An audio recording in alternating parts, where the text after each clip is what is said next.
that's a good introduction about what we're going to speak tonight. We're going to talk about Jesus. We're going to talk about quite a few things. We're going to talk about really 7 areas that give us confidence in who Jesus is and who our God is. As I go around the world and as I talk to people, I hear this recurring theme, this view that somehow Islam is growing stronger. And it is. It is a fast-growing religion. In 8 years, it will be the largest religion on earth, 2020. And when I hear people talk about Islam, they think of this indomitable beast. It reminds me of a story. Some of you, I'm sure, have heard this story about the aircraft carrier that was in the middle of the ocean, in the middle of the night. And up on the bridge of the aircraft carrier, the people who were on the bridge, they saw a light coming towards them. And so they flashed to that light. They said, please turn 5 degrees to port so they won't have a collision. Back came the response, no, you turn 5 degrees to port. So they responded and said, listen, we're not asking you, we're demanding you turn 5 degrees to port. Back came the response, I'm not asking you, I'm demanding you turn 5 degrees to port. So they woke up the captain of the aircraft carrier, the USS Enterprise. He was not at all happy to be woken up in the middle of the night. He comes up onto the bridge. They tell him the situation. He says, well, send this message to them. Tell them that this is the USS Enterprise, one of the largest fighting ships on the face of the seas. On board, we have 80 of the finest fighting aircraft. On board, we have 300 of the finest fighting Marines. We have a complement of 3,000 people on board. I demand you turn 5 degrees to port. Signed, Captain Pink letter, captain of the USS Enterprise. Back came the response after about 5 minutes. And the response was this: I don't care whether you are one of the greatest fighting ships on the face of the seas. I don't care whether you have 80 of the finest fighting aircraft or 300 of the finest fighting Marines. I don't care if you have a complement of 3,000, 5,000. I don't care how many thousand. I would still suggest you turn 5 degrees to port. Sign, Gary Smith, keeper of the lighthouse. Now, why am I saying that? I'm sure you've heard this story before. It's a great little story, but it illustrates exactly what I'm talking about. Islam is like that aircraft carrier, is it not? It seems big. It claims to be the largest religion, the greatest religion. It is a religion that is sweeping peoples, places, cultures, right, left, and center. And for 1,400 years, it has dominated every culture that it has taken over. It's like that aircraft carrier. Big, strong. But you know, if that aircraft carrier continued on its course, you know who would win that battle. One little light in the middle of the night would have destroyed that aircraft carrier. Why? Because that aircraft carrier, no matter how large it is, it has no foundations. It's just floating on the seas. That lighthouse has huge foundations that go right to the center of the earth. And we're like that lighthouse, are we not? We are just one light here, another light over here, another light in this place, another light in that country. And every one of our lights, we are based on a foundation that goes deep, goes back to the very beginning, goes back to the God who is the God of everything. And what I want to do tonight is I want to go and show you just how deep our foundations are and why we must never give up and why we should feel confident. And I hope you feel confident after the next hour. So what I want to do is I want to go through these 7 areas and I want to do these comparisons. So bear with me. Let's just go and start with the Bible itself. Let's look at the Bible because that's the foundation of everything we have. Those of you who are with me this afternoon, we went and we unpacked the Quran. And I'm going to look at these 2 books right here. When you compare these 2 books, you can see that there's no comparison between these 2 books. This is a lot bigger than this book for a good reason because I want to make sure you know which is the bigger and the better book. This is the book I use, and when I go into every battle, when I go into every debate, doesn't matter where I go, I have to go with my Bible in my hand. But I also have my Quran in the other hand. It's smaller, yes, it's less significant, because after I finish with these 2 books, you're going to see just how hopeless this book is. Because when you open up the pages, you will see it is not like this book at all. Have you noticed? Can you understand this book? Are there any complete stories? Can you find one complete story? Yes, there is. There's one.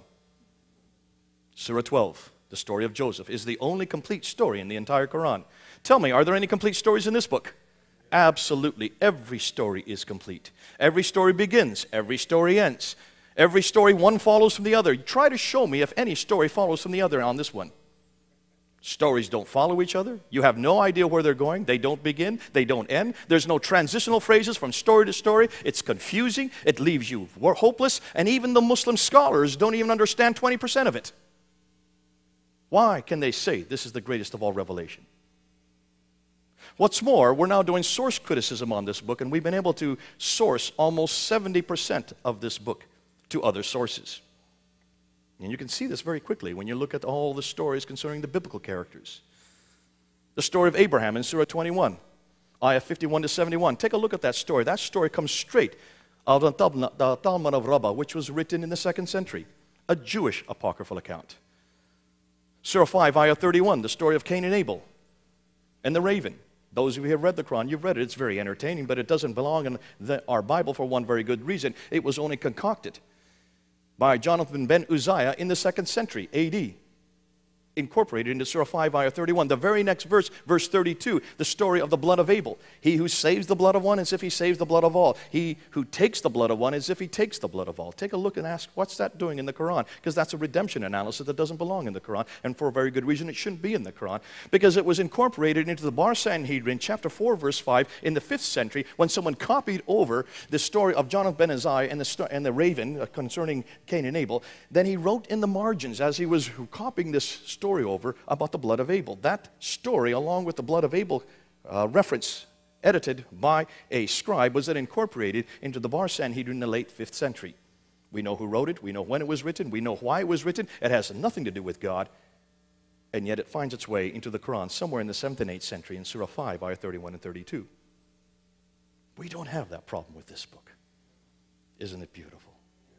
Oh, I love this book. You come back to Surah 18. Just take a look at Surah 18. It's full of stories after story, half stories after half story. The story of Dhu al-Qarnayn. Maybe you know about that story. Alexander the Great. From verse 83 to 105, when you unpack it and look at it, here's Alexander the Great. He wakes up, he goes over towards the west, and he sees the sun setting in the ocean. Then he runs over to the east, and he sees the sun coming up out of the ocean. And it's so hot that they have to go into the caves to keep from getting burned. Then he goes up to the north, and he sees people who are oppressed by the barbarians from across the mountains. So he sets up a wall of iron and brass between two mountains to keep the barbarians out. And as a result of that, the people that are there are so happy for what he has done. They turn towards him, and they say, "Great are you. In 900 years, someone's going to come, and he's going to destroy those barbarians from across the mountains," as a prophecy of someone about 900 to 960 years. Now, you might ask your question, what is that doing in the Quran? We now know why that's in the Quran. The Germans have found the source for that story. That story was written by Heraclius, a Byzantine emperor, in 632. Written as basically a response to the prophecy of Alexander the Great in the 3rd century, or 300 BC. You put another 900 years to it, and it lands right at 632. This was nothing more than a political tract written by Heraclius about himself. A political tract finding its way into the Quran. Ooh, I love it. And it goes on and on and on. And we can just go show reference after reference. There is new work that's being done now by John Gilchrist out of South Africa, where he's now looking at all the references to Jesus Christ. And there are good 93 references to Jesus Christ. But take a look. Is this the Jesus you recognize? Oh, he's not just a prophet, like I said on the screen. Take a look at him. He's not only any prophet, he's a prophet that spends all his time as an adult denying his divinity, and spends his time as a child being a super child. Being able there in Surah 19 to get fruit from the trees just by the sheer weight of his voice. Speaks from the cradle in Surah 3, ayah 46. I didn't know Jesus could speak from the cradle. And then takes some clay and makes it into birds and blows on them and creates out of nothing. That's not my Jesus. He didn't do that as a child that I know, but I know exactly where the sources of those stories. And every one of the sources can be now found, and they've all been found in the Nag Hammadi Gospels. Basically, the Jesus that we see in the Quran is a Gnostic Jesus. A Gnostic Jesus was invented in the 2nd and 3rd century, 100 to 200 years too late. Thank God I don't have to go to this Jesus, because this Jesus dares not get on the cross, and this Jesus lets someone die in his place. And that one act damns me to death and everyone sitting here. Thank God I have this Jesus. Come on home. But that's not all. When you look at these two books, you can see Look at the God behind this book. Look at just the pages, what they talk about the God that's in this book. Let's just look and see it, unpack a little few of the things, and let's go through some other areas. We've talked about the Quran and the Bible. Let's take a look at not just the Quran and the Bible. Let's go and look at the women in the Quran and the Bible. Now, this is for you women, and this is for you. Have you ever looked at the Quran when you were a Muslim? Did you ever look at the Surah 4 and Surah 2? Did it bother you? It should bother every woman in this room. I'm going to give you 7 verses tonight. Take your pens out and write these down. These are for you. There are 7 verses that next time you meet a Muslim woman, you can go this to your family, ask them to open the Quran and to read these verses to you and to help you to understand these verses. Surah 4, Ayah 3. Surah 4, Ayah 3 says a man can have up to 4 wives. It doesn't say that a woman can have up to 4 husbands. Thank God. Can you imagine us sharing ourselves with 3 other men? With every one of us men comes a mother-in-law. How many women want that? But more than that, you see that there's equality built into marriage right there. So right there you see inequality built into marriage. A few verses later in verse 11, it mentions that a woman has half the inheritance of a man. So in death, when a man dies, the girl and the boy, or their brothers and sisters, the brother gets twice the inheritance of his sister. So in death, there's inequality built into it. In verse 24 of Surah 4, it says that a man can have as many women as his right hand possesseth. That means as many women that he takes as slaves of war, captives of war. Above and beyond the 4 wives, he can have as many concubines on top of that. If they have children, they have the same rights as the child of a full wife. And then 10 verses later in verse 34, it says that a man is a protector of women, but to those women who disobey their husbands, the man may admonish them first. If that doesn't work, he may then throw her from the bed. If that doesn't work, he may beat her. Daraba in Arabic. Now, in your English translations, they've put in parentheses, lightly. I did a debate in Cambridge University, and I was debating Azam Tamimi, who is one of the foremost, in fact, probably one of the most passionate Muslims you'll meet. He's head of the Hamas party for United Kingdom. He's on television very often. He was sitting next to me. On the other side of him was Dr. Timothy Winters, who is a convert to Islam, head of department there at Cambridge University in the religious faculty. He's a Sufi Muslim. Azam Tamimi is a radical Muslim, Sunni. This verse came up in the question and answer period, and so I turned to them. I said, how are you going to exegete this verse? Dr. Timothy Winters said, well, this is something we don't have to worry about. That's for the 7th century. We leave it in the 7th century. Azam Tamimi almost leapt to his feet. And he started arguing with Timothy Winter. And I just sat back and let them argue between themselves. This is great fun. This is great theater. And as they start arguing back and forth, Azam Tamimi turned towards me. He says, Mr. Smith, don't worry about this. This is the 3rd of 3. I said, oh, I see. So first of all, you admonish them. Naughty, naughty, don't do it again.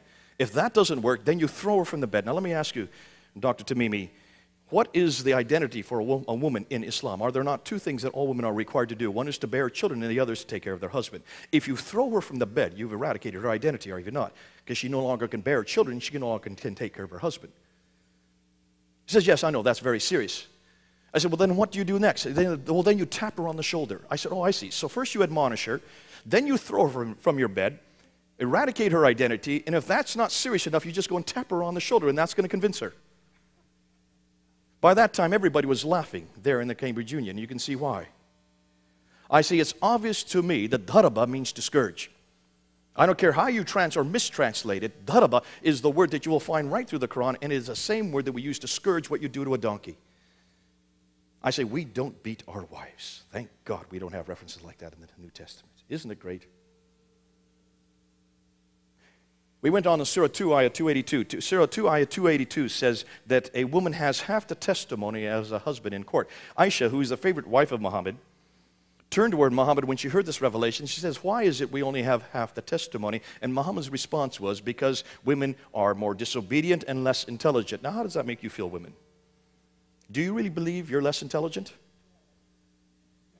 Thank goodness you don't. And I know if you were in England, you'd never say that, because I know in my country, in England, at the time of high school age, girls outperform boys in every category, in every area. We guys used to have science and math. We lost that in 1983. They are now ahead of us, even in science and math.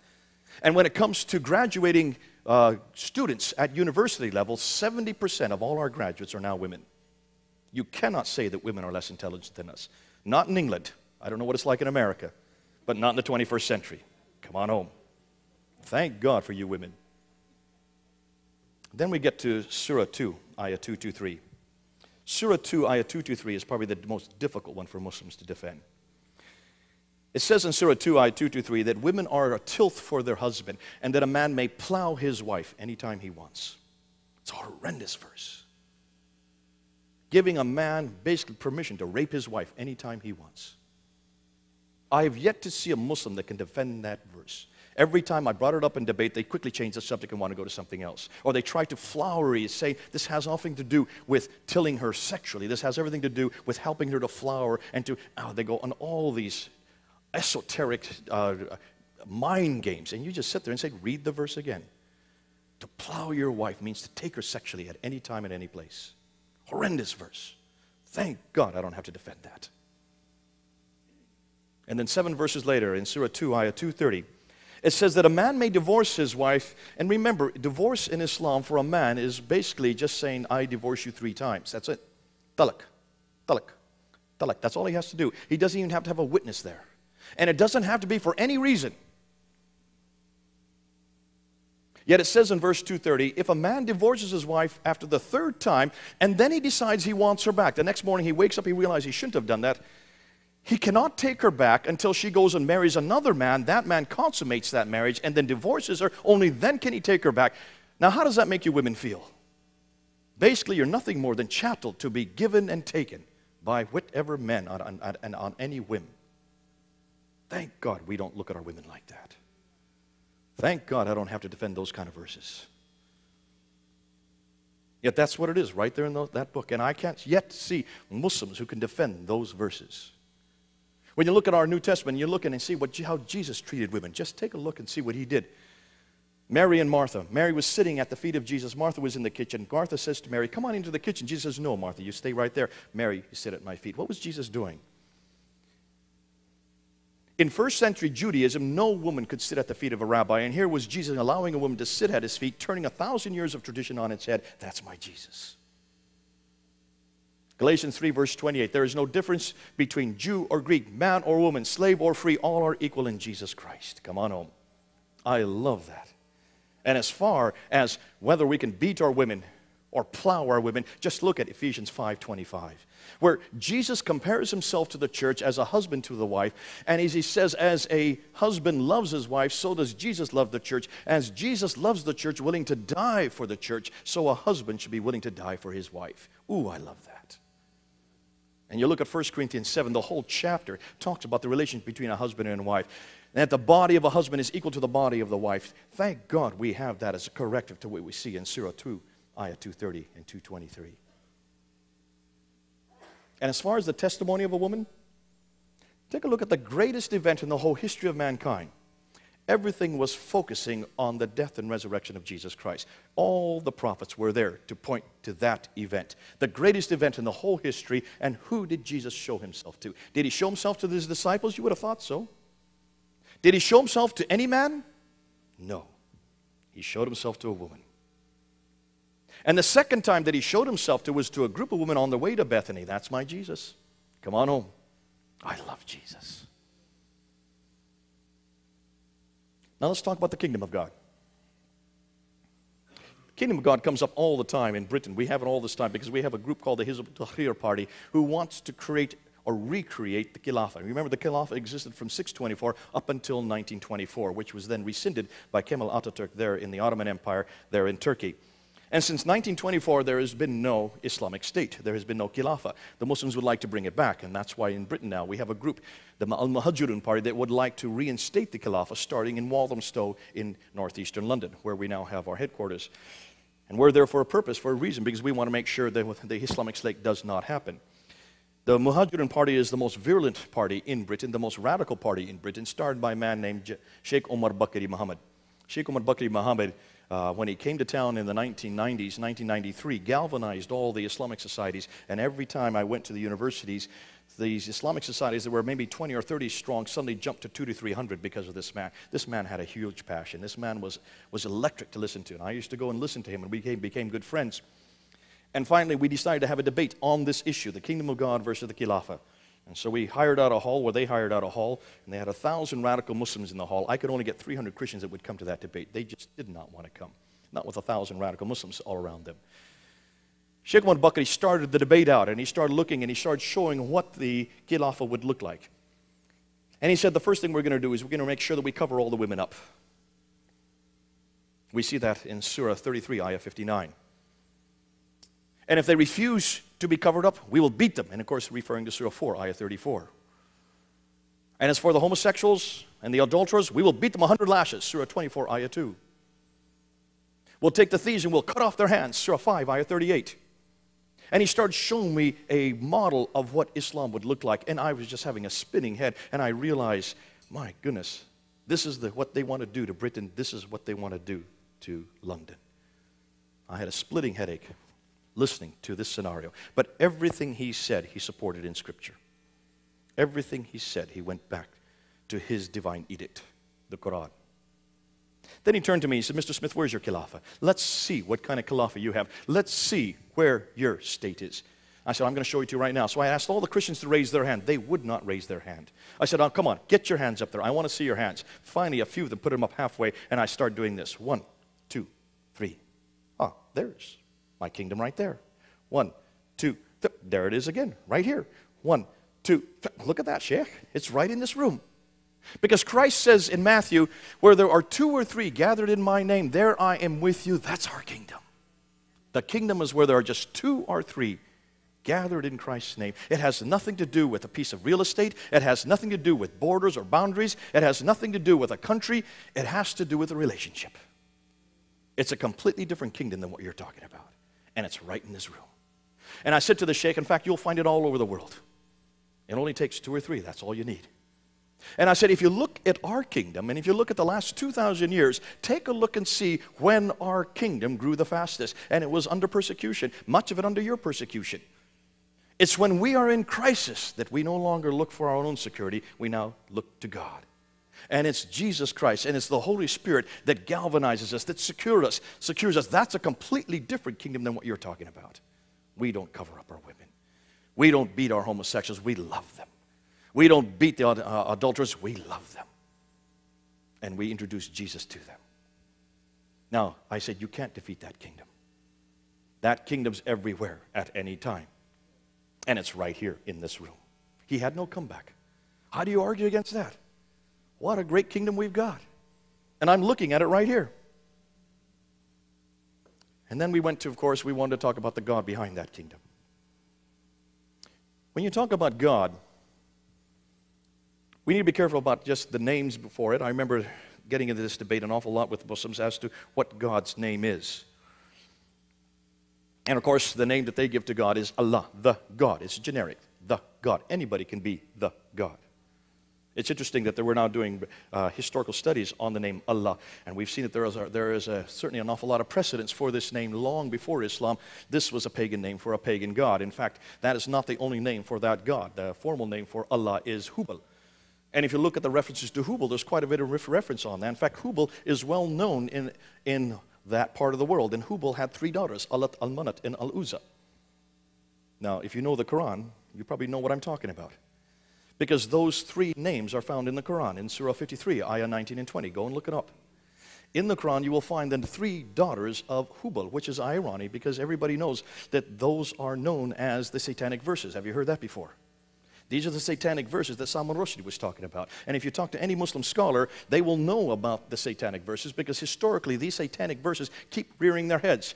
And according to Islamic tradition, these are the verses when Muhammad was in Mecca, he didn't receive a revelation, but he got he thought was a revelation, allowing these 3 goddesses to be worshipped or to be prayed to in the Kaaba there in Mecca. When he moved to Medina, the angel Gabriel comes to him and warns him and admonishes him for allowing those 3 goddesses there, saying Satan had seduced you. That's why they're known as the satanic verses, that he was to excise these names, which he did, but he didn't excise the names. He just excised the example or the reference to these names and left the names still there. That's why they're still in the Quran today, proving that even according to the Quran, Muhammad could be seduced by Satan.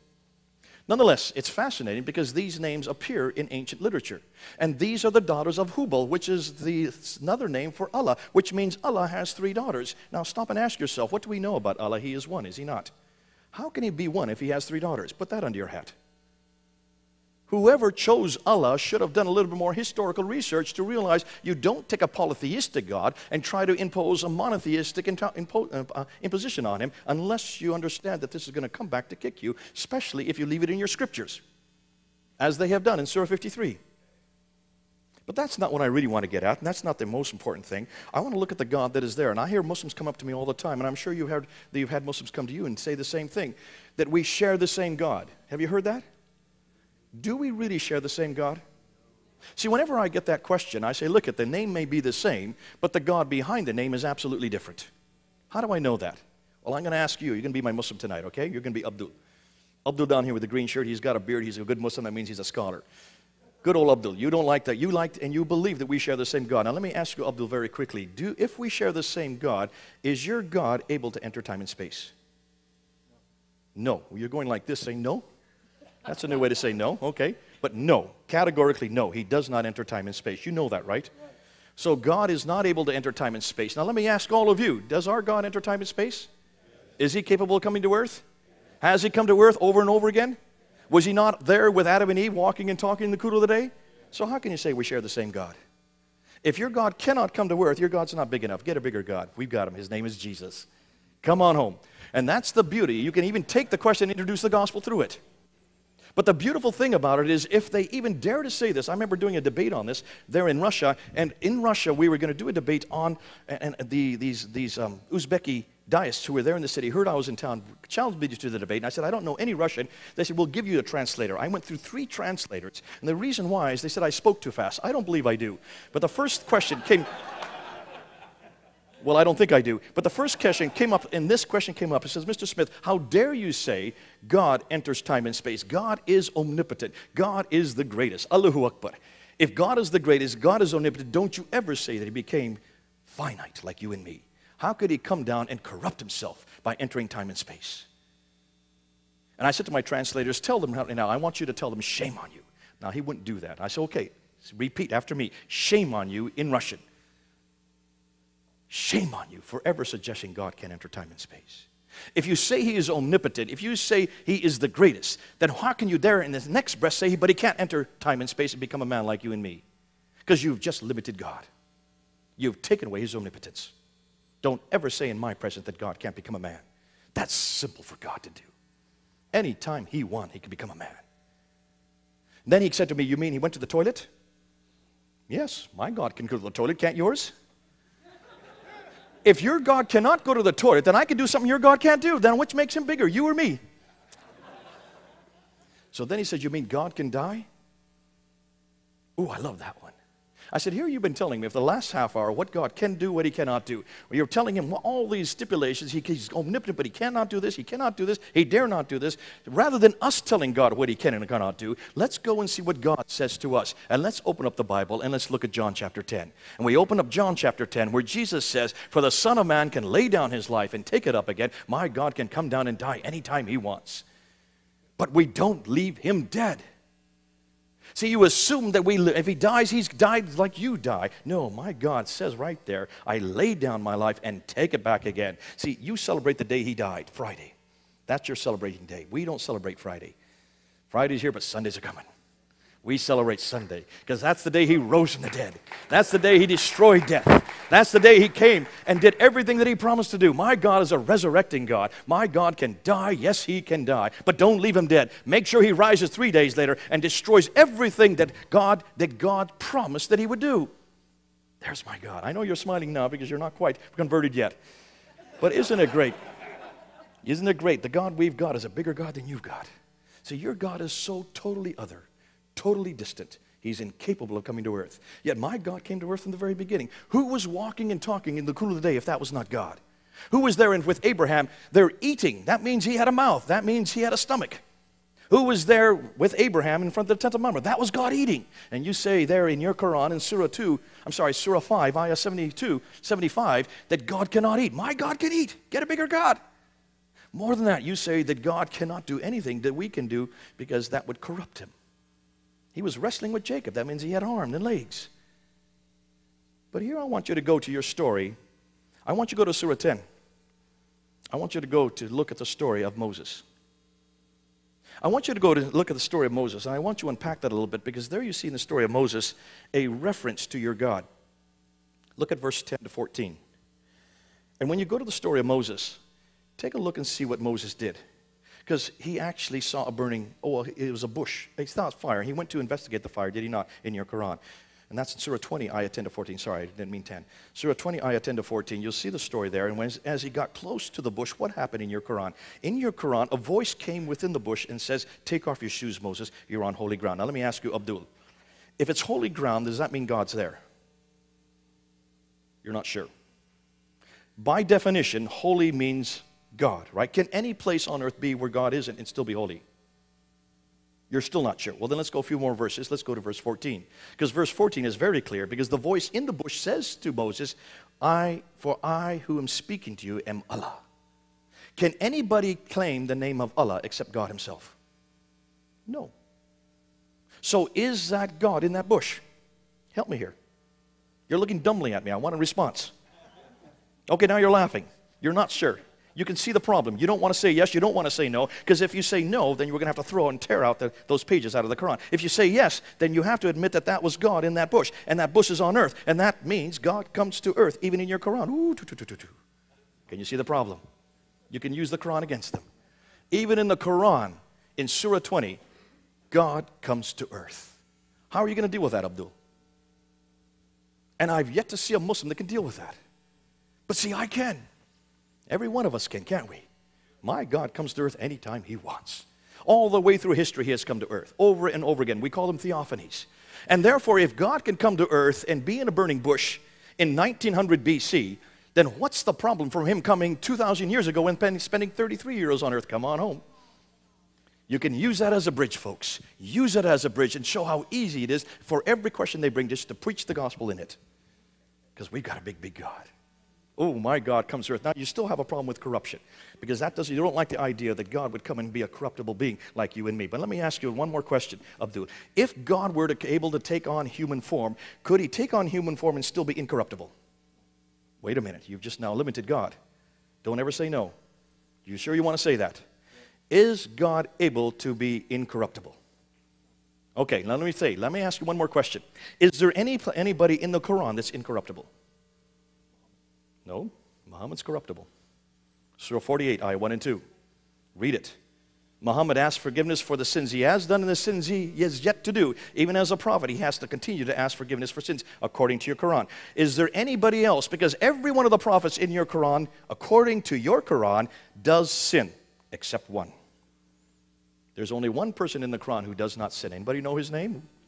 Jesus. Surah 19, ayah 19. Your Quran gets one thing correct. It actually gets it really correct, but this destroys your whole premise that God cannot come to earth, because if there's someone who is incorruptible, and he's a prophet, his name is Jesus, or Isa as you call him, in Surah 19, ayah 19, the righteous one, only he is given that title. According to your Quran, there is one person that is incorruptible. Come on home. But let's just don't stop there. Let me just do another little trick with you now, Abdul.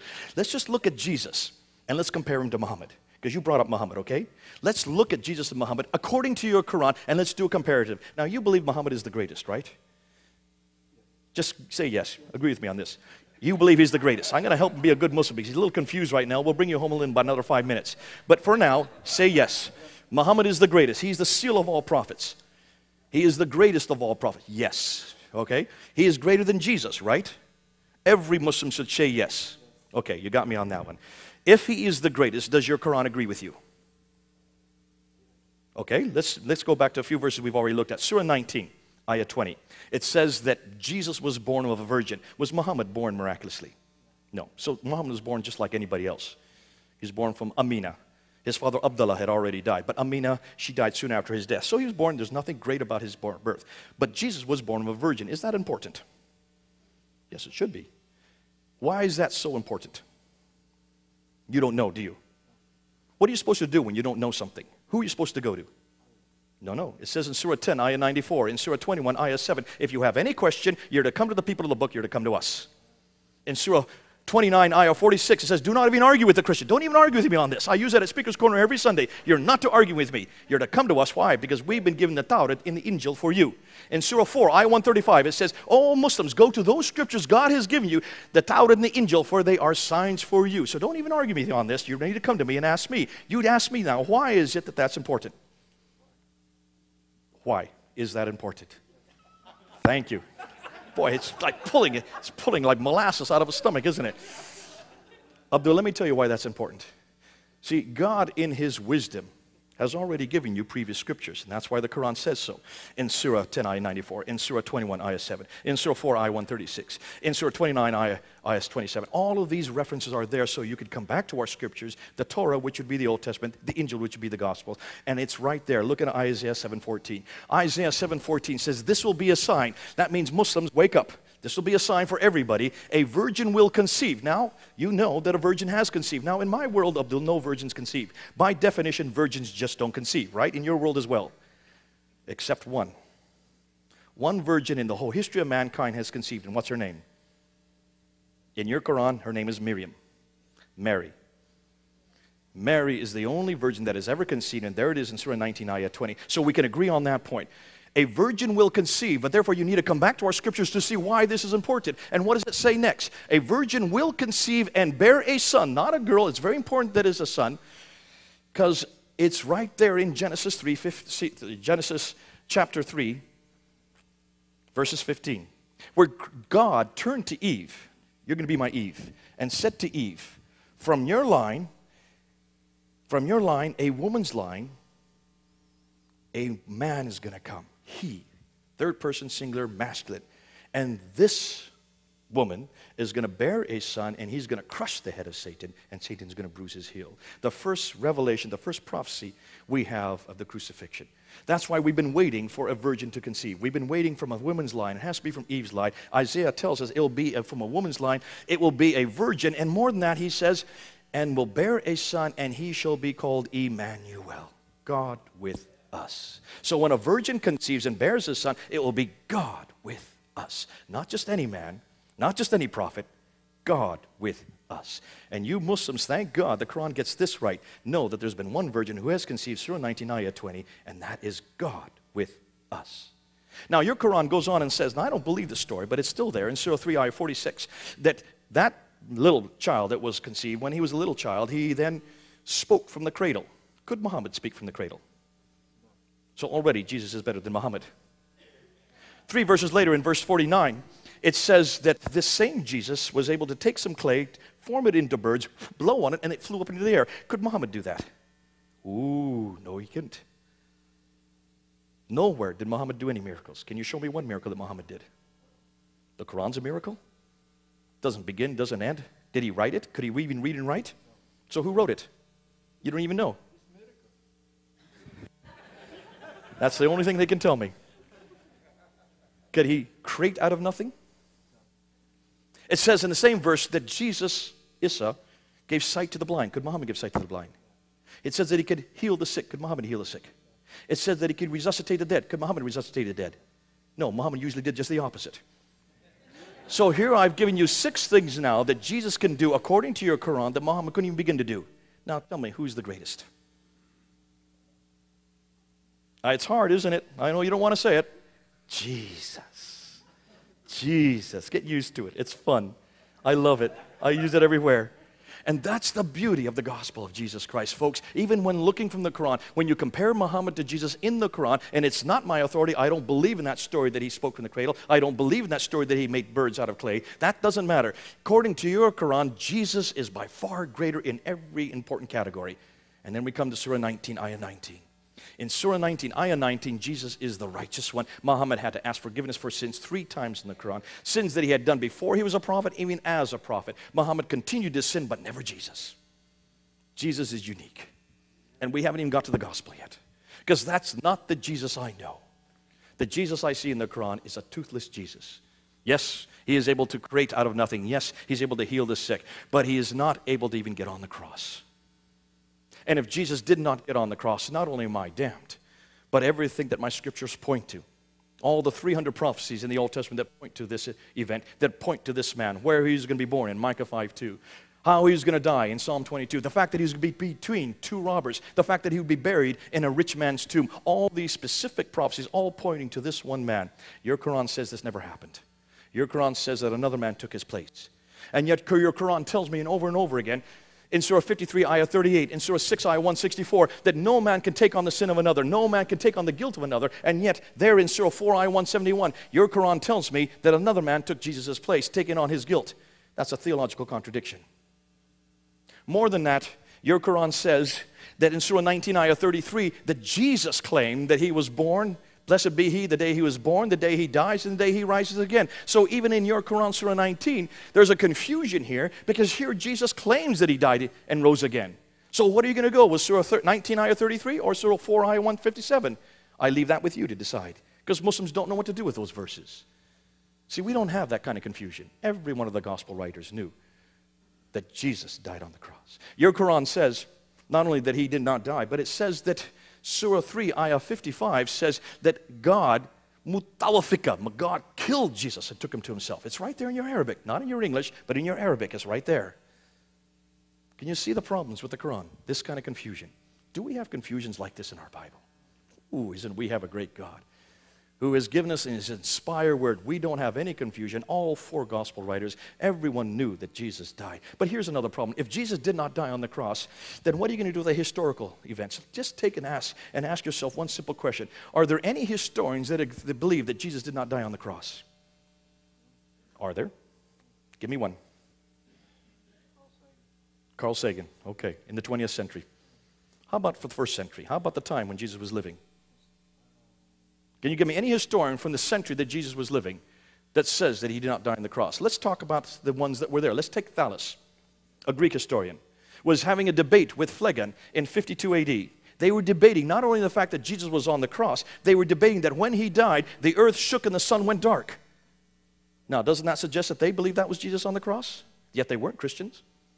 Tacitus had nothing to do with Christians. He hated Christians. There's nothing good that he said about Christians, but he did tell us that Jesus died on the cross, and he gives us the date. He said it happened under Pontius Pilate at the ruling of Tiberius. So he gives us the date. That's how we know it was 33 AD, because of Tacitus. Yet don't ask him whether he liked Christians. Josephus, he was Jewish, living in Rome. He not only talks about Jesus' death, he also talks about the death of his brother James. And curiously, he has this reference that the Christians believe that he rose again. The only reference we have to the resurrection written by a Jewish historian in Rome in the late 1st century. So I've given you now a Greek historian, I've given you a Roman historian, I've given you a Jewish historian, all living within the 1st century, who all believed Jesus was on the cross. None of them were Christians. Can you give me any historian before Muhammad that did not believe that was Jesus on the cross? I can give you one. His name is Basilides, writing in the 2nd century, a Gnostic writer. And it looks like your prophet took his material and borrowed it. But he wasn't even a historian. He didn't even live in the century Jesus lived. He never knew Jesus, never met him. And he hated the idea that God would die on the cross. So he had an agenda to begin with. But if Jesus did not die on the cross, let me ask you this. Were there any eyewitness accounts to Jesus' death? Yes, there were. Was John not an eyewitness to that event? Was John not standing at the foot of the cross? Did John not know who Jesus was? Don't you think John would have known him? He had spent 3 years with him, intimately knowing him for 3 years. Don't you think he would have known whether that was Jesus on the cross or not? And what about Mary? Mary was at the foot of the cross. Wasn't Mary right there? Did not Mary know Jesus for 33 years? Don't you think she would have known who her son was? Now, what about the man on the cross? Don't you think he would have said something? I would have. You got the wrong man. Come on, Mary, help me here. Ask me a question. I won't be able to answer it. Why did he not protest? And look what he said. Here is a man who completely had the wrong identity. He looks down at the crowd and he says, God, Father, forgive them, for they know not what they do. Wow. Why would a man say that? Unless he was really Jesus himself. But here's the worst one, and this is the problem I really have.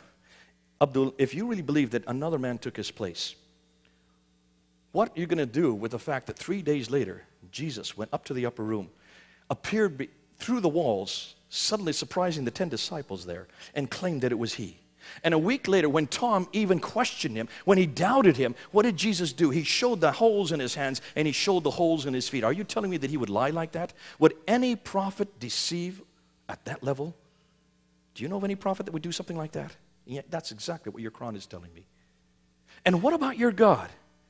What kind of God takes the image of Jesus, puts it on another man, has that man die in Jesus' place and not tell anybody? And for 600 years not tell anybody. And then suddenly, 600 years later, he decides to take this man who cannot read or write, this camel herder in Arabia, and say, well, here's the real story. Is that the kind of God I see in my Bible? Do we see a kind of God like that in the Scriptures? Does our God deceive at that level? No, not my God. Come on home. I know you're aching to come on home. I've got to confront the crucifixion. Because what your Quran does to my crucifixion, what it does to my Lord, what it does to my Jesus, what it does to everything I know about who I am.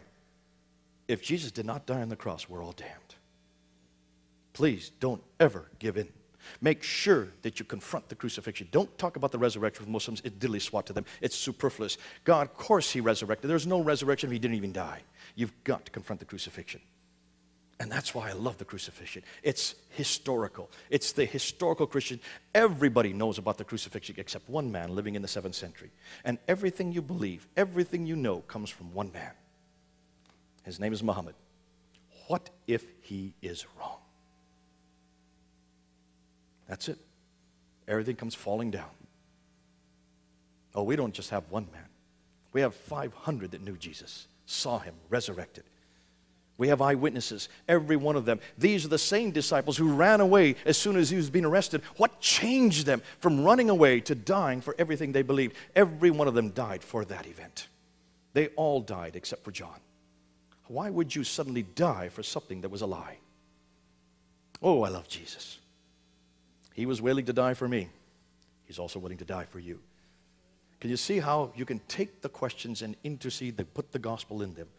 Then we come to peace and violence. Now, Muslims tell me all the time that Islam is a religion of peace, and they always say that Islam means peace. Anybody here speak Arabic? Does Islam mean peace in Arabic? What does Islam mean in Arabic? To submit or to obey. And what form verb is it? Thank you, surrender. And it's a 4th form verb, is it not? A 4th form verb. Can you, and what is salam, which is peace? What form is that? Isn't that lovely to have someone who really knows what they're talking about? Salam is a 1st form verb, is it not? Salam is a 1st form verb. Can you take a 4th form causative meaning and impose it into a 1st form? Absolutely not. And so the people that are saying that salam and Islam are the same thing do not speak Arabic, and they tend to be Asians. Remember, Asians do not speak Arabic. And they're the ones that are forcing this idea that Islam means peace. It does not mean peace. For 1,400 years, it has always meant obedience. It has always meant surrender. It has always meant submission. But I want to ask you something. I'm going to keep using you if you don't mind. We'll convert you after a while. But come on, Lord. I know you're getting more and more depressed. Now you're getting angry. Nonetheless, let's go ahead and work with you. Abdul, let me ask you this real quickly. If this is the case, can you show me then where that peace is that's in your Quran? Because you have to go to the Quran to find it. Can you show me any verse on peace? Do you know of any verse on peace? Now let me help you. How about Surah 2, Ayah 256, for there is no compulsion in religion. Usually you always throw that at me. I know you're ready to say that. It was on the top of your lips. There is no compulsion in religion, which is about as peaceful as you're going to get, right? Now that's a pretty good one because that is found in the Quran. The problem is, have you read the rest of the verse? Have you read the next verse that comes after? Because the next verse, verse 257, says that those who stand against Allah, they will be in the fire of hell. So therefore, let me ask you now, is there any compulsion for those who stand against Allah? Suddenly, it's a contradiction within the internal verse. Now, which means it's not really a peaceful verse. But let me ask you another one. Where's another verse you're going to go to? Usually, you will go to Surah 2, 190. That's when you always like to come in. I know it's on the top of your lips as well. Surah 2, 190 says, for if they attack you, defend yourself, but do not go beyond the limits. So what limits are you not supposed to go beyond in order not to attack me?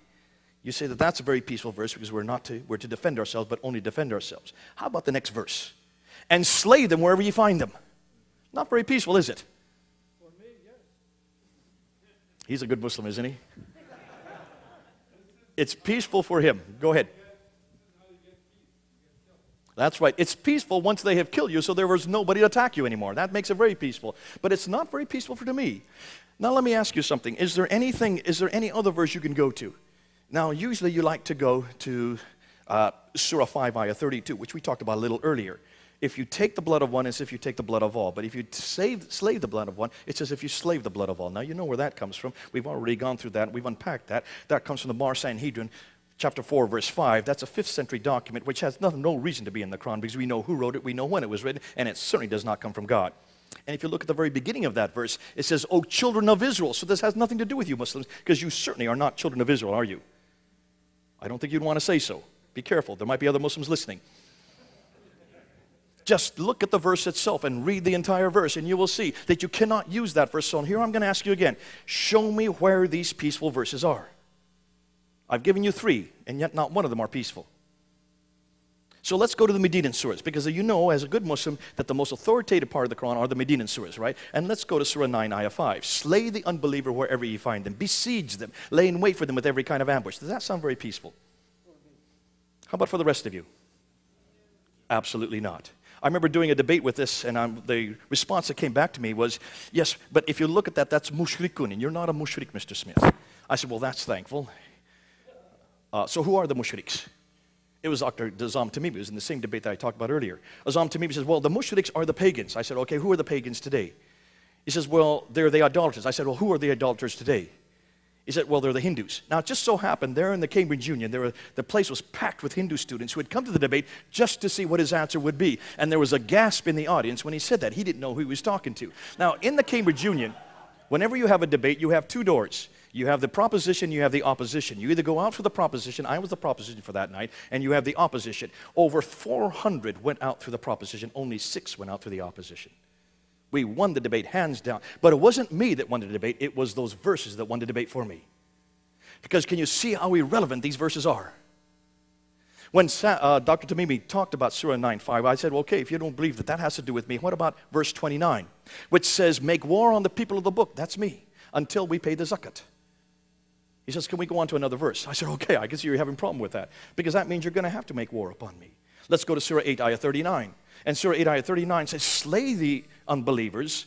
It says very clearly, until they give allegiance to Allah. That means you have to slay us until we give allegiance to you. I said, what about Surah 47, Ayah 4, which says, cut off the heads of the unbeliever. And verse 6 says, for he who participates in jihad, great will be his reward, for they shall be in paradise. That's the only reference out of Surah 4, Ayah 79 in the Quran, which stipulates that if you die in the cause of Allah, you will go straight to heaven. You remember, every Muslim knows that there is no assurance of salvation except for Surah 47, Ayah 6 and Surah 4, Ayah 76. Both which stipulate if you die in the cause of Allah, you have a free ticket to heaven. Can you then understand why so many young men and women are volunteering themselves to die and be shaheeds for Allah? It's because of the Quran. It's because of these verses. And I went from verse to verse to verse to verse. There's 149 of these verses that I could go to. 149 violent verses. How many have heard that before tonight? Only 1 or 2. And yet Muslims are not letting you read these verses. Can you then understand why they don't want to bring their Qurans down in debate? They only want to bring their Bibles so they can attack the Bible. But folks, let me ask you, do we have verses like this in the New Testament? I just did a debate. You saw that debate, weren't you there, George, down in Cape Town? And I asked Yusuf Ismail that very question. Can you show me any verse in the New Testament that is violent? You remember his response? He found 3 places where there was violence in the New Testament. I thought he would go to the temple, Christ overturning the temple. He didn't go there. He went to the story of the pigs that were the demons that were thrown into the pigs. He says that was violent. What about the man who owned those pigs? That was it. And then he went to the story about the paralytic that was brought down through the roof. What about the man that owned that house, whose roof was destroyed? That was violent. And by that time, you could see people were laughing just like you're laughing. That's about all they can find. You can't find violence in the New Testament. Oh, yes, you can see Christ overturning the tables, but take a look. In John chapter 20, it's very clear that Christ did not beat anybody. He only beat the animals. It was the authority of his voice that drove out the money changers. Oh, they like to go to the account in the upper room where Christ says, I want you to go sell your clothes and buy a sword. And then what did Peter do? He picked two up off the table. 2 swords? What were swords doing on the table? See, the word in Greek is makai. And if you look at a makai, it's only about 12 inches long. It's a dagger that everybody in the first century wore. It was the most important utensil that everybody would use. You use a makai to clean your fingernails. You use a makai to, yes, cut tents. It's what Paul used to make tents. It would be the equivalent today would be a Swiss Army knife, because that's what we use for everything. So what Christ was saying, I'm asked you to sell your cloak and buy a makai. That's why Peter picked up 2. And Jesus said, that is enough. That is enough? You can take on the whole world with 2 12-inch knives? Because the very next day, look how he applied it. The very next day, when he was in the Garden of Gethsemane, Peter took out his makai and he cut off the ear of the servant. What did Jesus do? He took the ear, put it back on the servant, turned towards Peter and says, put away your sword. For he who lives by the sword dies by the sword. That's my Jesus. Come on home. We are not permitted to use the sword for the kingdom of God. Yes, the state can use the sword. In fact, Christ was very clear on that when he said, when someone came to him and said, who should we pay taxes to? He said, let me see the image that's on the coin. And he said, whose image is there? And he says, that's Caesar's image. He says, okay, give to Caesar what belongs to Caesar, but give to God what belongs to God. Separating church and state. And that is the remit of the state, to go to war, but not the church. We do not go to war. Islam brings the two together. And that's why everywhere you go, you will see men going into battle, yelling, Allahu Akbar. Have you been watching the news? Have you been watching what's happening in Syria? Have you watched what's happening in Libya? Remember those rebels as they went to battle, and there was the film crew. As soon as the film was on them, as soon as the camera was on them, they started yelling, Allahu Akbar. Didn't matter what they were doing. They had to get that Allahu Akbar, because everything they do, every battle they go into, it is God's battle. We don't go to war. Now, yes, the Crusades did, but I always ask my Muslim friends, do you think the Crusades would be supported by Jesus Christ? Does Jesus ever let us go to war? And who went to war in the Crusades? Did the church go to war, or did the state go to war in the name of Christianity? And is the state allowed to take on our name? No, it's an aberration. Nowhere has Jesus allowed the state to go to war in our name. It was Constantine that brought the two together. When he became a Christian, he was an emperor. He then made Christianity the state religion. And in doing that, he was standing against everything Christ taught. Christ does not let us go to war. If you want peace, you better come back to Jesus. If you want peace, you better come back to his gospel. If you want peace, you better not go back to Muhammad. Because you know what Muhammad did between 624 and 627 there in Medina to the Jews living in Medina. The Banu Kainuka, the Banu Nadir, the Banu Qurayza family, the 3 major Jewish tribes. He eradicated and threw them up, and then the last remaining tribe slit 800 throats in one afternoon of all the men in the Banu Qurayza family, took the women as concubines for his men, and the children as slaves. So that within 5 years of moving to Medina, which he was not from, he was from Mecca, within 5 years he eradicated the Jews out of Medina. We call that genocide. You come on back and you ask me, is that a man of peace? No. You want a man of peace, you better come to Jesus. Jesus is the only man that I know that was willing to die for those who hated him. Jesus is the only one who tells us that we are to love our enemies. Give me a verse like that in the Quran. Show me one verse that even comes close to love your enemies. You will only find it in the gospel of Jesus Christ. What a gospel we have. What a Jesus we have. And we'll end with the last thing, and that's relevancy. Have you noticed that everything I've said tonight really comes down to relevancy? Which is the most relevant religion today? Is Islam relevant? When you look at a God that's totally distant, totally other, a God that never comes to earth, is incapable of entering time and space, a God who cannot relate to you or me face to face. No, that's not a God that I see in my Bible. Is the Jesus that you see in the Quran relevant? A Jesus that is a toothless Jesus who spends his time as a child doing superfluous things and as an adult denying his divinity. Is that really a Jesus that I know? And then when he has the one thing that he is supposed to do, get up on the cross, he lets another man die in his place and yet take the credit for it. Not my Jesus. Talk about women's issues. Which is more relevant? To be beaten by your husband? To allow 3 other women to share your husband? To have half the testimony in court, half the inheritance, to allow a man to come into you anytime he wants to, and when you divorce, you cannot even come back to your husband until you marry another man. Does that sound relevant for today? Do we allow that today? Or the example of Jesus Christ? Elevating women, allowing them to sit at his feet, allowing them to sit at a rabbi's feet. And certainly when you look and see the equality that we have in the New Testament, there is no difference between man or woman. All are equal in Jesus Christ. Ooh, I love Jesus. Talk about relevancy. For 30 years, I've asked this question of every Muslim. I go around all over the world and I debate this issue and I ask them all the time, can you find anything wrong with Jesus? Can you find anything irrelevant with Jesus? Just one thing? In 30 years, I've yet to hear that answered. There's nothing wrong with Jesus. As I said the other night, everybody loves Jesus. Even Madonna loves Jesus, bless her heart. How can you help but love Jesus? What's not to love about Jesus? Muslims come to me all the time. They said, we love Jesus. Why can't you love Muhammad? I said, that's the whole point. There's such a difference between Jesus and Muhammad. How can you help to not love Jesus? He does everything right. He models for me in every detail how I'm to treat my wife, how I'm to treat my children, how I'm to treat my elders, how I'm to be under authority, how I'm to look at God as my Father, and how I'm to look at Him as a Son of God. That's my Jesus.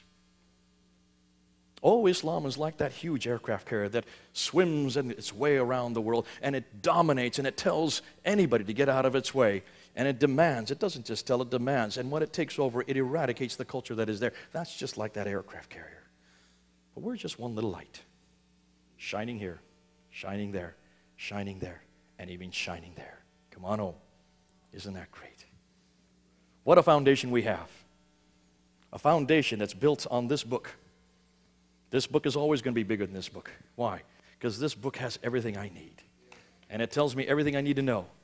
And it tells me who my God is. It tells me what my God has done. And it tells me what I'm going to do in His name. Come on home. Let's pray. Our Heavenly Father, we want to thank You for who You are. We want to thank You this evening that we know that we have a foundation that is built on a solid rock. We have a foundation that goes back to eternity. God, You knew what You were doing from the very beginning of time. You knew that You were going to come to earth. You knew that You were going to send Your Son. You knew that Your Son wasn't just going to come to walk and talk and to do what we do. You knew that Your Son was going to get up on that cross, and You knew that Your Son was going to die.